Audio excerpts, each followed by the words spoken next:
শুভেচ্ছা আমন্ত্রণ দেশ জনপদ লাইভে সঙ্গে আছি আমি ডানা ইসলাম। ঢাকা মেডিকেলে পৃথক দুটি মৃত্যুর জেরে চিকিৎসকদের উপর হামলা হয়েছে। এতে রাতভর উত্তেজনা ছিল মেডিকেল কলেজে। এই ঘটনায় স্টান চিকিৎসকদের কর্মবিরতি চলছে, ব্যাহত হচ্ছে চিকিৎসা সেবা। এ নিয়ে আরো জানাতে ঢাকা মেডিকেল কলেজ থেকে যুক্ত হচ্ছেন সহকর্মী এম.এ. আজিম। আজিম, হামলাকারীদের গ্রেফতারের জন্য তো 24 ঘন্টার আলটিমেটাম দিয়েছেন স্টান চিকিৎসকরা। এ নিয়ে সর্বশেষ কি তথ্য রয়েছে আপনার কাছে, জানাবেন আমাদের।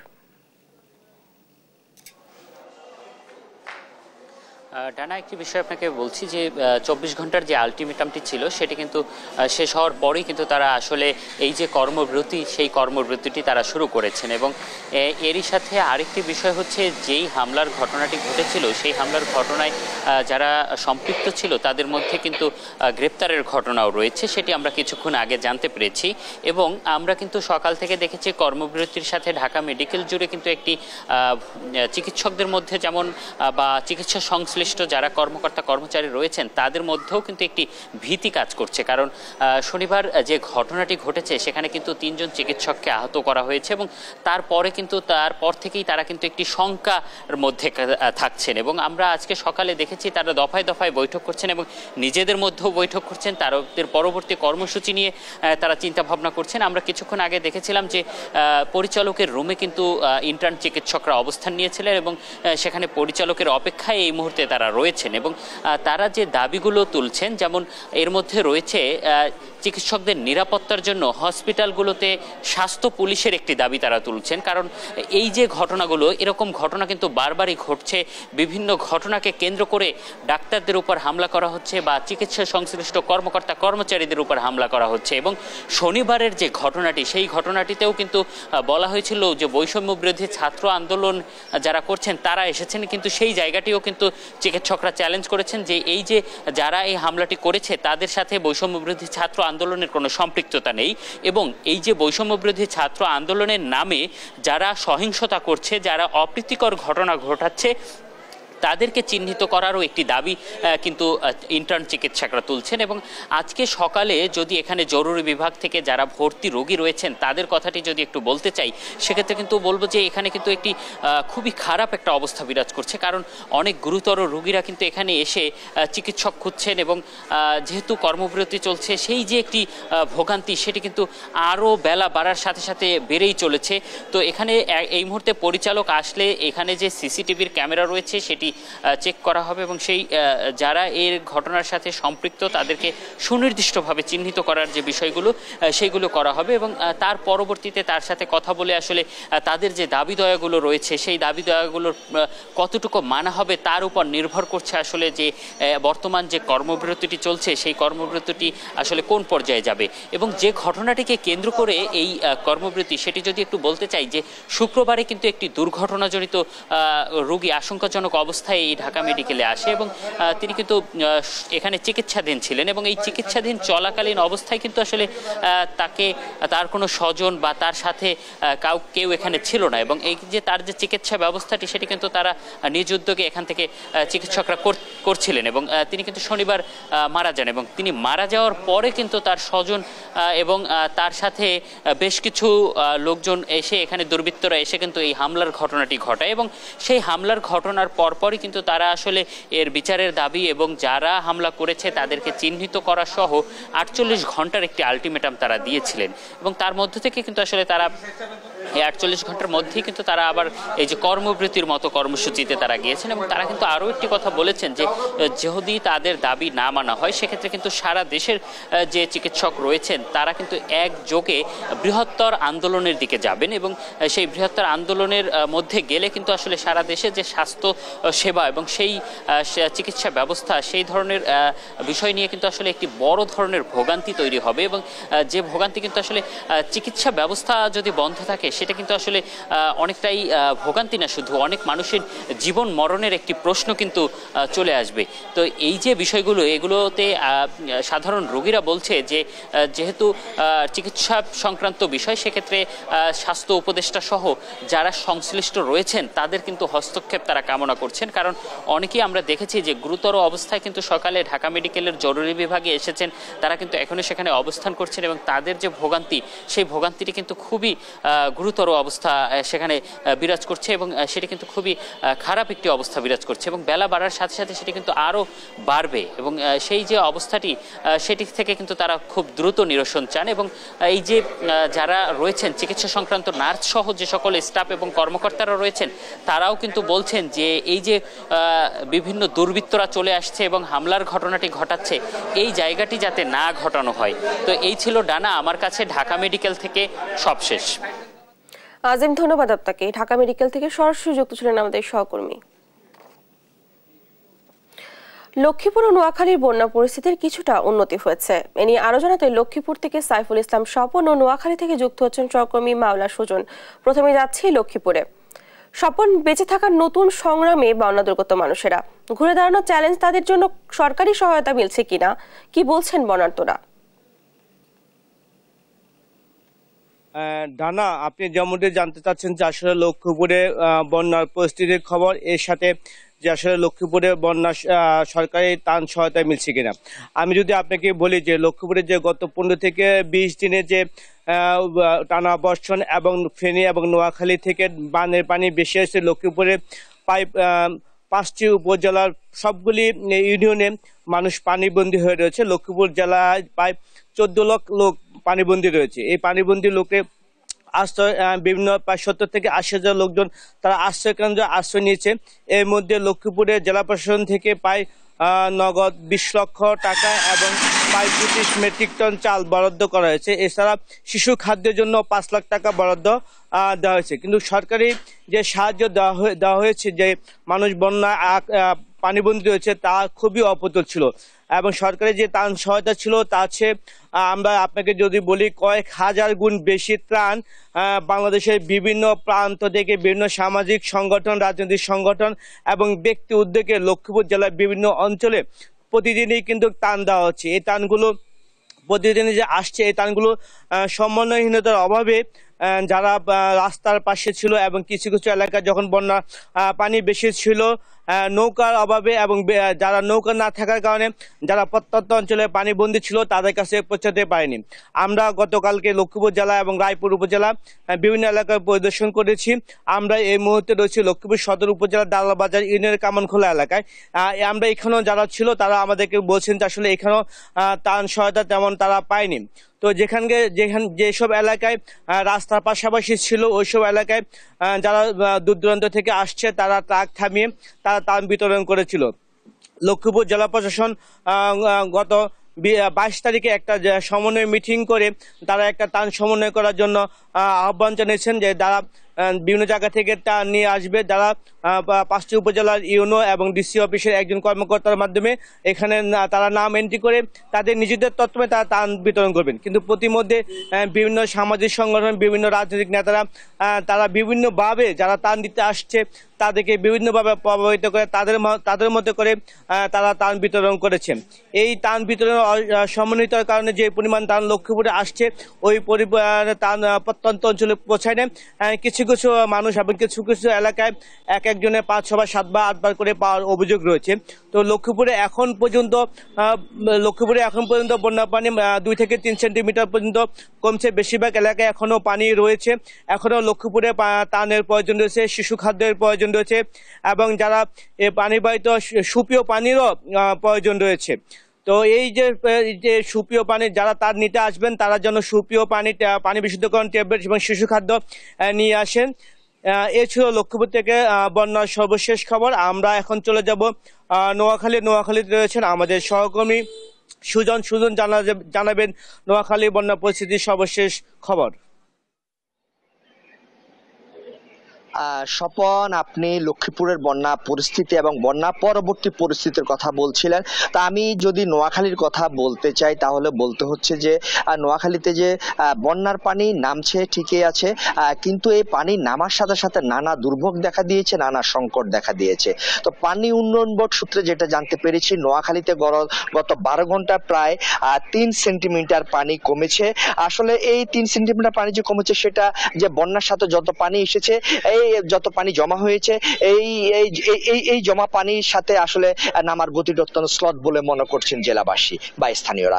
তো আমি যদি বন্যা পরবর্তী পরিস্থিতির কথা বলতে চাই, সেটি হচ্ছে যে বন্যা পরিস্থিতিতে পরবর্তী পরিস্থিতি যেভাবে পানি নামছে ধীরে ধীরে, আসলে যে চারদিকে ময়লা আবর্জনায় ভরা রয়েছে, বিভিন্ন খাল বিল জলাশয় নালা পুকুর যেগুলো রয়েছে, ড্রেন রয়েছে, এগুলো আসলে ময়লা পানিতে একাকার হয়ে গেছে। ড্রেনেজ ব্যবস্থা একদম ভেঙে গেছে। কোথাও কোথাও স্যানিটারি ব্যবস্থা একদম পানির নিচে তলিয়ে যাওয়ায় যে স্যানিটারি ময়লা আসলে এটা এখন পানিতে ভাসছে। তেমনই একটা এলাকায় আমি দাঁড়িয়ে রয়েছি, দেখতে পাচ্ছেন আপনি নিশ্চয়ই যে পানির সাথে যে ময়লা মিশে একাকার হয়ে গেছে। তো এই পানিতে আসলে চলাচলের কারণে স্থানীয়দের মাঝে এক ধরনের চর্মরোগ দেখা দিয়েছে। এছাড়া আরো যেটা জানতে পারছি, প্রচন্ড ডায়রিয়া দেখা দিয়েছে নোয়াখালীতে। তো নোয়াখালী জেনারেল হাসপাতাল সূত্রে যেটা জানতে পারছি যে গত এক সপ্তাহে নোয়াখালী জেনারেল হাসপাতাল প্রায় 600-এরও অধিক ডায়রিয়া রোগী সেবা নিয়েছেন এবং এখনো সেবা নিচ্ছেন। একই সাথে সাপে কামড়া রোগীর সংখ্যা রয়েছে, এই পর্যন্ত প্রায় 200 রোগী সেবা নিয়েছেন নোয়াখালী জেনারেল হাসপাতাল থেকে। তো আপনাকে যদি খাদ্য সহায়তার কথা বলতে চাই অথবা ত্রাণ সহায়তার কথা বলতে চাই, তাহলে বলতে হচ্ছে যে নোয়াখালীতে পর্যাপ্ত পরিমাণে ত্রাণ এসেছে, বিভিন্ন জেলা থেকে এসেছে। এক্ষেত্রে যে বিভিন্ন জেলার শিক্ষার্থীরা যে অগ্রাধিকার ভিত্তিতে তারা প্রচুর ত্রাণ এনেছেন, কিন্তু যোগাযোগ ব্যবস্থার অপ্রতুলতার কারণে বা বন্যার পরবর্তী যে বা বন্যার পানিতে রাস্তাঘাট ভেঙে যাওয়ার কারণে বা যে যোগাযোগের অসঙ্গতির কারণে তারা প্রত্যন্ত অঞ্চলে পৌঁছাতে পারেনি। প্রত্যন্ত অঞ্চলে পৌঁছানোর একমাত্র যোগাযোগ ছিল যে নৌকা। সেই নোয়াখালীতে নৌকা স্বল্পতার কারণে প্রত্যন্ত অঞ্চলে বা যে গহীনে যেসব আশ্রয় কেন্দ্র রয়েছে সেগুলোতে ত্রাণ নিয়ে যাওয়া যায়নি। ফলে ওই আশ্রয় কেন্দ্রগুলোতে এক ধরনের খাদ্য সংকট দেখা দিয়েছে এবং সেটি এখনো বিরাজমান রয়েছে। একই সাথে শিশু খাদ্য সংকট রয়েছে, গো খাদ্যের সংকট রয়েছে বলে জানিয়েছেন ওইসব অঞ্চলের বাসিন্দারা। আর তারা একই সাথে বলছেন তারা মোটামুটি শুকনো খাবার খেয়ে এতদিন রয়েছেন, কিন্তু এই শুকনো খাবার খেয়ে তারা আর থাকতে পারছেন না। রান্না করা খাবারের অভাব তারা অনুভব করছেন বলে তারা জানিয়েছেন। তো একই সাথে যদি আরেকটু তথ্য আপনাকে জানাই যে সেটি হচ্ছে যে জেলা প্রশাসন সূত্রে প্রায় জানতে পেরেছি জেলাতে 1400টি আশ্রয় কেন্দ্রে এখনো প্রায় 2.5 লক্ষাধিক মানুষ রয়েছেন এসব আশ্রয় কেন্দ্রে। তো তারা আশ্রয় কেন্দ্রে আসলে একটা মানবত জীবন যাপন করছেন, তারা আশ্রয় কেন্দ্রে। তারা পানি নামার সাথে সাথে বাড়ি ফিরে যাবেন বলে আশা করছেন, কিন্তু পানি নামার গতি এত ধীর যে তারা বাড়িতে যেতে পারছেন না। একদিকে অন্যদিকে তারা আশ্রয় কেন্দ্রে থাকাতে তারা যে মানে মোটামুটি একটা সংকটের ভিতরে রয়েছেন বা দুর্ভোগের ভিতরে রয়েছেন। তো বন্যা পরবর্তী যে সংকট এবং দুর্ভোগ আছে সেটি আসলে প্রশাসন কাজ করবে বলে তারা আশাবাদী।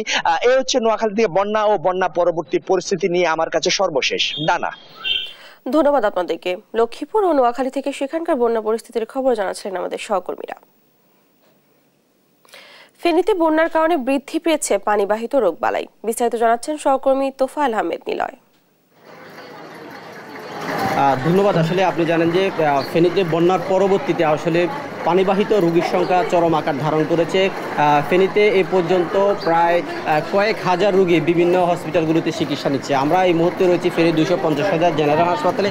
আমার পিছনের চিত্রটি আসলে দেখতে পাচ্ছেন যে আসলে মানুষ কতটা ভোগান্তি পোহাতে হচ্ছে। এখানকার যারা সেবা নিতে এসেছে তারা বলছে যে গত কয়েকদিনের বন্যার কারণে আসলে বিভিন্ন পানিবাহিত রোগ যেমন জ্বর, সর্দি, কাশি, ডায়রিয়া এবং শ্বাসকষ্ট সহ চর্মরোগ বিভিন্ন রোগে তারা আক্রান্ত হচ্ছে। আমি এই মুহূর্তে রয়েছি ফেনী 250,000 শিশু বিভাগে, যেখানে আসলে যারা চিকিৎসা নিতে এসেছে আজ গত 24 ঘন্টায় আমরা এই যারা চিকিৎসা নিতে এসেছে তাদের মধ্যে দেখেছি যে 103 জন 24 ঘন্টা আসলে হসপিটালে ভর্তি হয়েছে। এছাড়া গত 24 ঘন্টায় 374 জন আসলে রোগী চিকিৎসা নিচ্ছে। এইসব চিকিৎসা নিতে আসা রোগীরা আসলে বেড না পেয়ে তারা মেঝেতে এবং খোলা আকাশের নিচেও চিকিৎসা নিতে আমরা দেখেছি। তবে এখানকার যে চিত্র সেটি আসলে আপনি দেখতে পাচ্ছেন যে মানুষ যে কত চরম ভোগান্তি পোহাতে হচ্ছে। এখানকার একজন ডাক্তার রয়েছে, তিনি আসলে রোগীদের চিকিৎসা সেবা দিচ্ছেন। আমরা তার কাছ থেকে জানতে চাইবো যে আসলে এখানকার চিকিৎসা সেবা দিতে আপনাদের কী ধরনের হিমশিম খেতে হচ্ছে বা কী ধরনের রোগীগুলো আপনারা এখানে দেখছেন। এখানে আসলে পানিবাহিত রোগীগুলোই বাড়ছে। ডায়রিয়া প্রচুর রোগী, 100-র উপরে ডায়রিয়া রোগী থাকতেছে। আর এখানেও আমাদের যে সিট ক্যাপাসিটি তার চেয়ে অনেক গুণ বেশি, 5 গুণ বেশি রোগী আছে। ঠান্ডাজনিত শ্বাসকষ্টের সমস্যাগুলাই মূলত বেশি, নিউমোনিয়া বাচ্চা এগুলো এখানে যেগুলো আছে। আর ওই যে নবজাতক বাচ্চাগুলো সেগুলোও বেশি অসুস্থ হয়ে আসছে। অনেক রোগী আমাদেরকে সামলাতে হচ্ছে।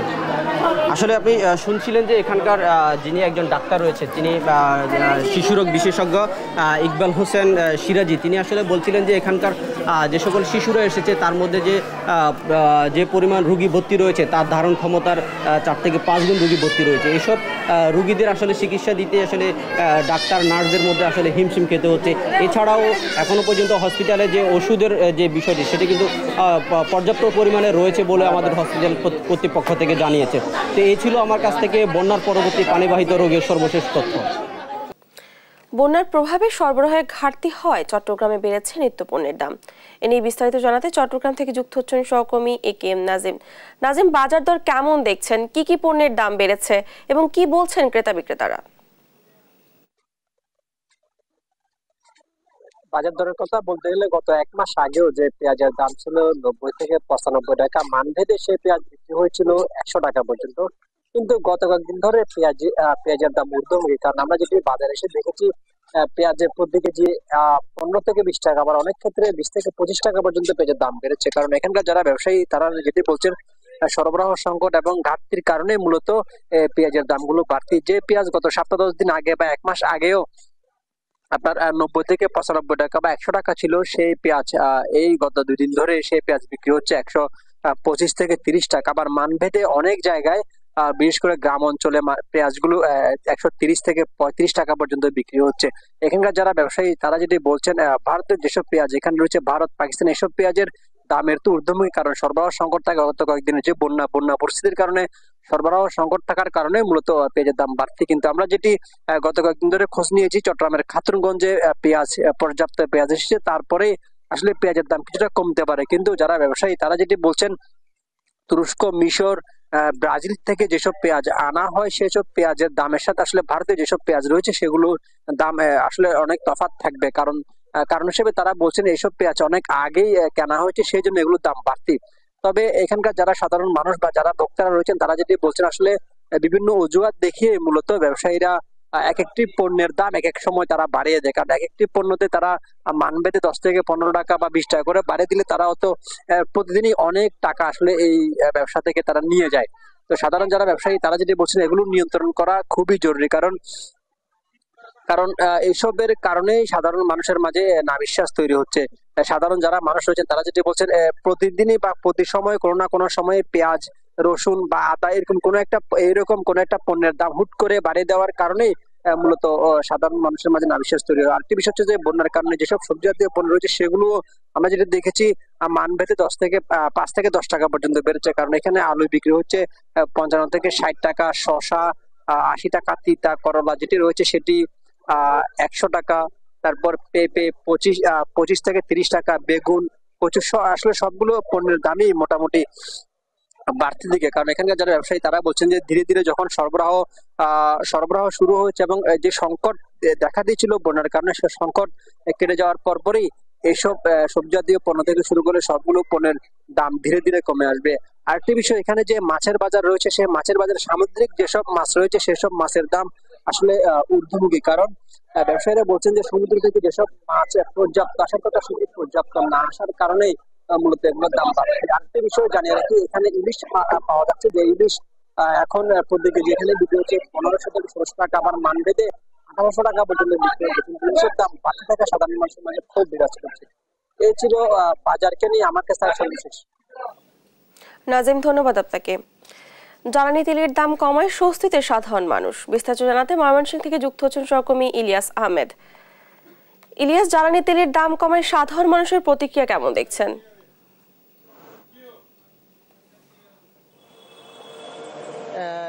আজকে মধ্যরাত থেকে জ্বালানি তেলের দাম কমানো হয়েছে, অর্থাৎ দাম কমানোর পর আমরা দেখেছি সাধারণ মানুষের মধ্যে কিছুটা স্বস্তি বিরাজ করলেও তারা বলছেন যে পরিবহনের ভাড়া কিন্তু এখনো পর্যন্ত কমানো হয়নি এবং আমরা দেখেছি যে শতভাগ জ্বালানি তেলের দাম কিন্তু বিভিন্ন ফিলিং স্টেশনগুলোতে আসলে কমানো হচ্ছে না, পর্যায়ক্রমে তারা সেটি কমানোর কথা কিন্তু আমাদেরকে জানিয়েছেন। আমরা এখন রয়েছি ময়মনসিংহ নগরের সাইফুল ফিলিং স্টেশনে রয়েছে। এখান থেকে যারা মোটর বাইক চালক আছেন তারা কিন্তু সকাল থেকেই কম মূল্যে তারা পেট্রোল এবং অকটেন কিন্তু তারা নিতে পারছেন এবং তারা কিন্তু কিছুটা স্বস্তি প্রকাশ করেছেন।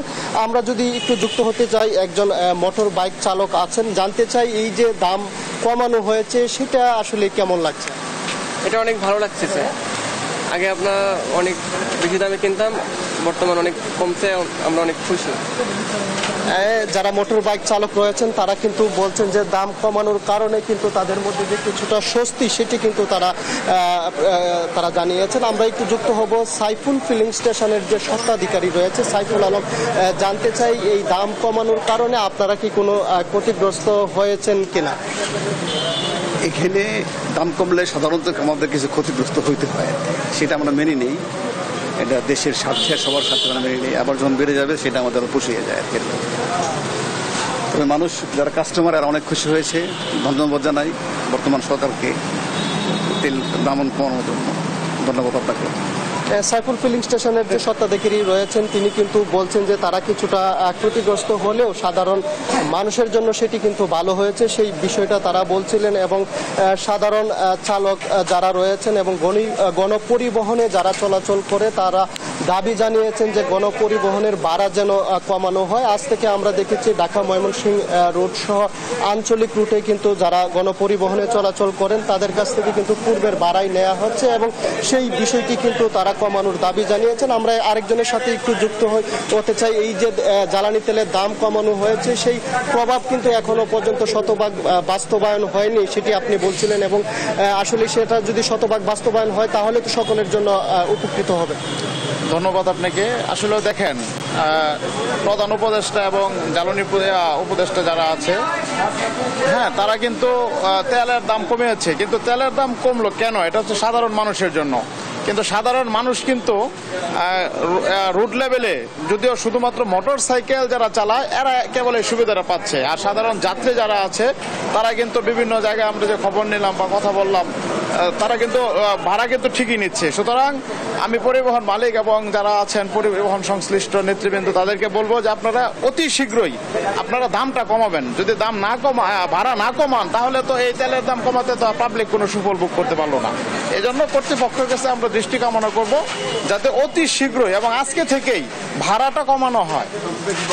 গেটলক গাড়ি যেগুলো আছে সেগুলো এবং লোকাল যে গাড়িগুলো আছে, এটা যারা শ্রমিক ইউনিয়নে যারা আছে বা যারা আপনার মালিক পক্ষ আছে তাদেরকে রিকোয়েস্ট করবো আপনারা আজকেই আমরা যেন শুনতে পারি যে ভাড়া কমেছে। ধন্যবাদ। আসলে বলছিলেন যে ভাড়া যেন কমানো হয় গণপরিবহনের সেই বিষয়টি, আমরা সেই বিষয়টি নিয়ে পরিবহন সংশ্লিষ্ট যারা আছেন অর্থাৎ জেলা মোটর মালিক সমিতির নেতৃবৃন্দর সঙ্গেও কিন্তু কথা বলেছিলাম, জেলা প্রশাসনের সর্বোচ্চ কর্মকর্তাদের সঙ্গেও আমরা এই বিষয়টি নিয়ে কথা বলেছিলাম। তারা বলছেন যে যেহেতু জ্বালানি তেলের দাম আজকে মধ্যরাত থেকে কমানো হয়েছে সেটির প্রভাব আসলে গণপরিবহন এবং সেখানে যেন ভাড়া কমানো হয় সেই বিষয়টি নিয়ে তারা সংশ্লিষ্ট কর্তৃপক্ষ যারা আছেন অর্থাৎ গণপরিবহনের চালক যারা আছেন তাদের সঙ্গে কথা বলে ভাড়া যেন কমানো হয় সেই বিষয়ে তারা যথাযথ পদক্ষেপ নেবেন সেই বিষয়টি কিন্তু তারা বলছিলেন। এবং সাধারণ যাত্রী যারা আছেন তারা বলছেন যে অচিরেই যেন তাদের ভাড়া কমানো হয় সেই বিষয়টি কিন্তু তারা সরকারের প্রতি দাবি জানিয়েছেন। এই ছিল আমার কাছে ময়মনসিংহ থেকে সর্বশেষ।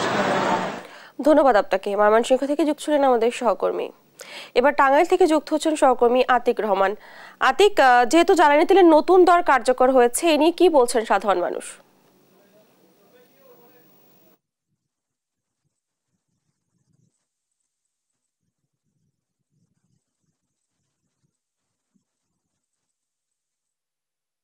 এই যে জ্বালানি তেলের নির্ধারণ সরকার নির্ধারণ করেছে সেই নির্ধারিত মূল্যে কিন্তু তেল পেট্রোল পাম্পে তারা কিন্তু বিক্রি করছেন। এবং সবচাইতে আসলে বেশি যে ডিজেল এবং কেরোসিন যেহেতু কৃষি কাজে আসলে ব্যবহৃত হয় এবং বিভিন্ন শিল্প কারখানাতে ব্যবহৃত হয়, আসলে এতে করে কিন্তু অনেকটাই কৃষির যে কৃষকদের যে ঘাটতি সেটি কিন্তু অনেকটাই পূরণ হবে বলে তারা আশা করছেন। এবং এছাড়াও আসলে বিভিন্ন যানবাহন গুলোতে যে অক্টেন এবং পেট্রোল ব্যবহৃত হয় তারাও কিন্তু কিছুটা আসলে স্বস্তি প্রকাশ করেছেন। এবং টাঙ্গাইলে কিন্তু বিভিন্ন যে পেট্রোল পাম্প গুলোতে আমরা দেখেছি আসলে রাত থেকেই তারা কিন্তু 12টা থেকেই এই সরকারের দেওয়া যে নির্ধারিত মূল্য সেটি কিন্তু আসলে কার্যকরিত করছে। আমরা একটু কথা বলবো একজনের সাথে। এই যে অক্টেন এবং পেট্রোলের দাম যে কমেছে আসলে এটি আসলে কিভাবে দেখছেন? বিশেষ করে আসলে কৃষি কাজের জন্য কতটা সুবিধা মনে হচ্ছে?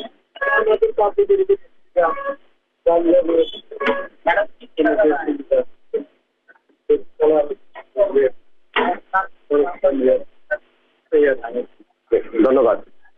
একজনের সাথে একটু কথা বলতে চাই যে আপনারা যে দাম যে কমানো হয়েছে এটা কবে থেকে কার্যকর করেছেন? এটা কার্যকর হয়েছে 31/8/2024 রাত 12টা থেকে। কত করে কি বিক্রি? ডিজেল বিক্রি করা হচ্ছে 106 টাকা 95 টাকা, আর 1 টাকা 25 পয়সা কমে এখন 105 টাকা 70 পয়সা। আর হচ্ছে 131 টাকা 30 পয়সা ছিল, এখন 125 টাকা 30 টাকা, 6 টাকা প্রতি লিটার। জনগণের শক্তি আসছে, তবেও মোটামুটি একটা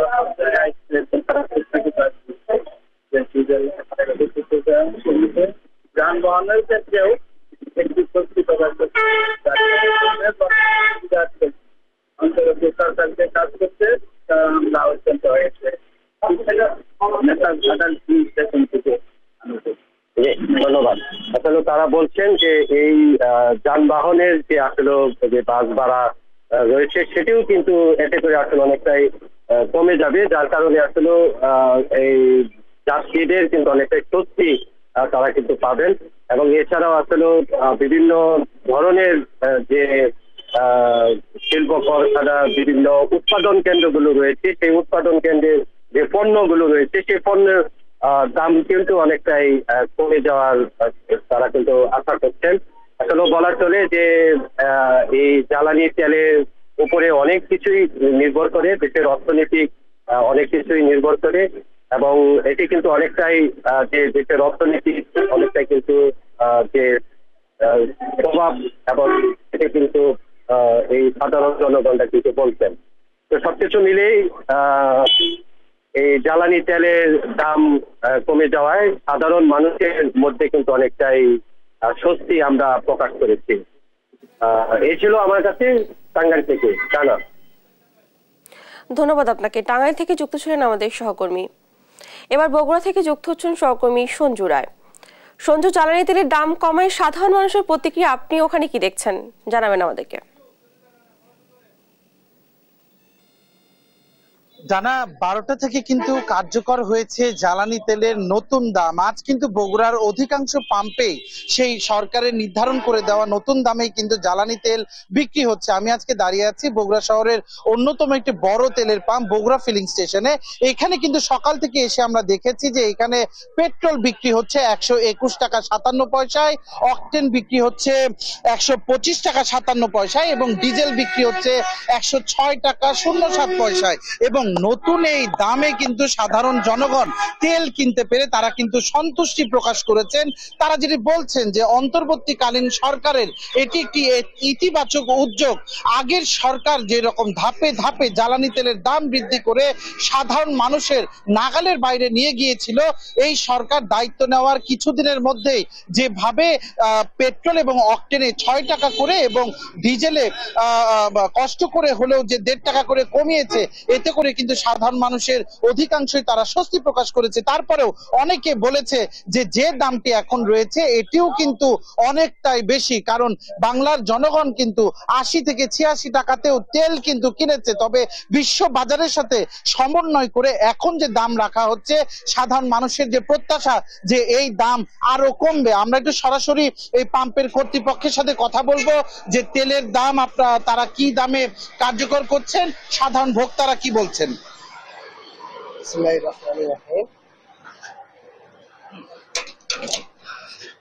আজকে গত রাতে 12টার থেকে আমাদের ইনশাল্লাহ তেলের দাম নির্ধারণ করতেছে সরকার।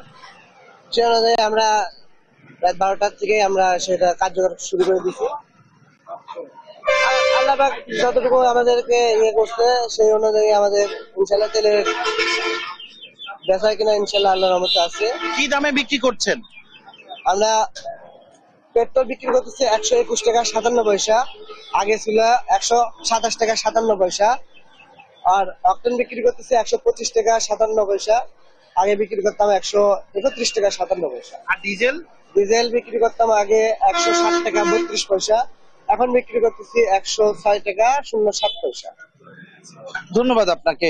দানা, আপনি শুনছিলেন যে ফিলিং স্টেশনের কর্তৃপক্ষ তারা যেটি বলছেন যে তারা কিন্তু রাত 12টার পর থেকে সরকারের নির্ধারণ করে দেয়া নতুন দামে তারা কিন্তু সাধারণ ভোক্তাদের তারা জ্বালানি তেল দিচ্ছেন। তবে সাধারণ মানুষ যেটি বলছেন এই উদ্যোগ কিন্তু অত্যন্ত ইতিবাচক এবং তারা যেটি বলছে যে পরিবর্তনের হাওয়া এই বাংলাদেশে বইতে শুরু করেছে। এই ইতিবাচক উন্নয়নের ধারা কিন্তু আগামীতেও অব্যাহত থাকবে। ডানা, বগুড়া থেকে জ্বালানি তেলের নতুন দাম কার্যকর নিয়ে আজকে আমার কাছে এটি ছিল সর্বশেষ। সঞ্জয়, ধন্যবাদ আপনাকে। বগুড়া থেকে যুক্ত ছিলেন আমাদের সহকর্মী। 3 মাস পর পর্যটকদের জন্য খুলে দেওয়া হয়েছে সুন্দরবন। এ নিয়ে আরো জানাতে সাতক্ষীরা থেকে যুক্ত হচ্ছেন সহকর্মী শরীফুল্লাহ কায়সার সুমন। সুমন, সুন্দরবনের প্রবেশদ্বার তো খুলেছে আজ, প্রথম দিন পর্যটকরা এসেছে কিনা এ নিয়ে কি তথ্য রয়েছে আপনার কাছে? ডানা, দাঁড়িয়ে আছি সাতক্ষীরা সুন্দরবন রেঞ্জ, সেই সুন্দরবন রেঞ্জের এসিএফ কার্যালয় এবং সুন্দরবনের পাদদেশে আপনি দেখতে পাচ্ছেন পেছনে আমার সুন্দরবন। 3 মাস পরে কিন্তু এই সুন্দরবনের দ্বার উন্মোচিত হলো পর্যটক এবং বনজীবীদের জন্য। এই 3 মাস কিন্তু বনজীবীদের জন্য। আমরা কথা বলছিলাম একটু আগেই এখানকার এসিএফ জনাব ইকবালের সাথে, তিনি জানাচ্ছিলেন যে তারাও ব্যথিত ছিল আসলে, কিন্তু এটি আসলে একটা রেস্ট পিরিয়ড বলে এটি সারা বিশ্বব্যাপী এটি মানে থাকেই, সেই অনুযায়ী বাংলাদেশের ম্যানগ্রোভ সুন্দরবনেও এটি ছিল। একই সাথে পর্যটকদের জন্যও কিন্তু একই চিত্রই ছিল। তো আমরা এখন কথা বলবার চেষ্টা করছি। এখানে উপস্থিত আছেন সাতক্ষীরা রেঞ্জের এসিএফ জনাব ইকবাল, তিনি জানাচ্ছেন আজকে 3 মাস পরে খোলা হলো, এখানকার মানুষের মধ্যে কেমন সাড়া দেখছেন এবং একই সাথে এই রেস্ট পিরিয়ড সম্পর্কে আমরা একটু দু কথা জানতে চাই। ধন্যবাদ। আসলে এখানের একমাত্র তাদের জীবিকাই হচ্ছে সুন্দরবন, তারা সবাই সুন্দরবনের উপর নির্ভরশীল। সেক্ষেত্রে তাদের একটু কষ্ট হয়েছে বই কি এই 3 মাস বন্ধকালীন সময়ে। তবে আজকে থেকে সুন্দরবন খুলে গেল এবং এখানে তারা আজকে থেকে সুন্দরবন খুলে গেল এবং তারা আজকে মাছ কাঁকড়া আহরণে তারা জঙ্গলে গেছে সবাই পাশ করে সরকারি নিয়ম নীতি মেনে। আসলে সুন্দরবন যেহেতু বিশ্ব ঐতিহ্য সাইট, এটার কিছু আমাদের জীববৈচিত্র্য বজায় রাখার জন্য আমাদের কিছু কাজ করতে হয়। সেইটারই ধারাবাহিকতায় প্রতি বছর 3 মাস জুন জুলাই আগস্ট এটা সরকারি নির্দেশনাতে সুন্দরবন বন্ধ থাকে এবং এই সময়টুকু কিন্তু আসলে বন্যপ্রাণী কিংবা মৎস্য সম্পদের প্রজনন মৌসুম অ্যাকচুয়ালি। তো বিশ্ব ঐতিহ্য সাইট যেহেতু এটা পুরো বিশ্বের একটা বাংলাদেশের নাম উজ্জ্বল করেছে, যার ফলে আমাদের মানে আমরা চেষ্টা করি জীববৈচিত্র্য উন্নয়নের লক্ষ্যে এই যে সুন্দরবনকে একটা বিশ্রাম দেওয়া। আরেকটি বিষয় একটু জানতে চাই, সেটি হচ্ছে আপনারা যেটি জানতে পারলাম সেটি হচ্ছে যে অনলাইনে আবেদন করবার প্রক্রিয়াটি চালু করেছেন, এটি কি সাড়া পাচ্ছেন? হ্যাঁ, এটা সবেমাত্র শুরু হয়েছে। যে কোনো জিনিসের শুরুটা একটু কষ্টকর থাকে, তবে এটা যদি আমরা সবাই অভ্যস্ত হয়ে যাই তাহলে আমরা অনলাইনে চলে যাব। আমরা চেষ্টা করছি ডিজিটাইজেশন করার জন্য, যাতে পর্যটকদের ভোগান্তি পোহাতে না হয়। ওনারা অনলাইনে রেজিস্ট্রেশন করে যাতে সুন্দরবনে ভ্রমণ করতে পারে এবং এটা সহজীকরণের লক্ষ্যে কিন্তু অনলাইন করা। হ্যাঁ, যেমনটি জানতে পারছিলাম ডানা, সেটি হচ্ছে যে এই যে অনলাইনে কিন্তু এখন আবেদন করে সুন্দরবনে প্রবেশের কিন্তু সুযোগ থাকছে এবং একই সাথে কিন্তু এই যে 3 মাস বিশ্রামের পরে যে সুযোগ থাকছে, সুন্দরবনে যেসব জায়গায় যাওয়ার সুযোগ রয়েছে তাতে কিন্তু পর্যটকরা যেতে পারবে। এই ছিল সুন্দরবন সাতক্ষীরা রেঞ্জ থেকে এই যে 3 মাস পর খুলে দেওয়ার পরের যে চিত্র তার সর্বশেষ। ধন্যবাদ আপনাকে। 3 মাস পর পর্যটকদের জন্য খুলে দেওয়া হয়েছে সুন্দরবন। এ নিয়ে আরো জানাচ্ছেন সাতক্ষীরা থেকে আমাদের সহকর্মী। এই ছিল এখনকার দেশ জনপদ লাইভ। পরে বুলেটিন দেখার আমন্ত্রণ রইল। এছাড়া দেশ টিভির সর্বশেষ সব খবর পেতে ভিজিট করুন www.desh.tv। ফেসবুকে আমাদের সঙ্গে যুক্ত থাকুন দেশ টিভি অথবা দেশ টেলিভিশন পেজে। সর্বশেষ সব ভিডিও পেতে ইউটিউবে আমাদের হ্যান্ডেল @desh television অথবা @desh tv news লিখে সার্চ করুন। ধন্যবাদ সবাইকে।